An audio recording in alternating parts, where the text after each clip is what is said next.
అవినీతిని రూపుమాపవలసిన పోలీసులే లంచం తీసుకుంటూ పట్టుబడ్డం ఆందోళన కలిగిస్తుంది.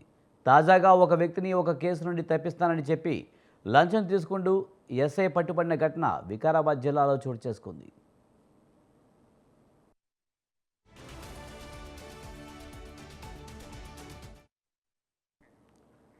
దరూర్ ఎస్ఐ వేణుగోపాల్ గౌడ్ లంచం తీసుకుంటూ ఏసీబీ అధికారులకు పట్టుబడ్డాడు. దరూరు మండలం సముద్రం గ్రామానికి చెందిన వ్యక్తిని ఓ కేసు నుండి తప్పించేందుకు లంచం డిమాండ్ చేశాడు. మొదట 70,000 రూపాయలు ఇవ్వాలని డిమాండ్ చేశాడు ఎస్ఐ. తన వద్ద అన్ని డబ్బులు లేవని 30,000 రూపాయలు ఇవ్వగలనని చెప్పడంతో అందుకు అంగీకరించాడు. ఒప్పందం ప్రకారం సదరు వ్యక్తి నుంచి 30,000 తీసుకుంటుండగా ఏసీబీ అధికారులు రెడ్ హ్యాండెడ్గా పట్టుకున్నారు. వేణుగోపాల్ గౌడ్ గతంలో తాండూరు పట్టణ ఎస్ఐగా విధులు నిర్వహించాడు. ఆ తర్వాత దరూరు మండలం ఎస్ఐగా బదిలీ అయ్యాడు. అవినీతి నిరోధక శాఖ అధికారుల వలలో చిక్కిన ఎస్ఐ వేణుగోపాల్ గౌడ్ రెడ్ హ్యాండెడ్గా బుక్ అయ్యాడు.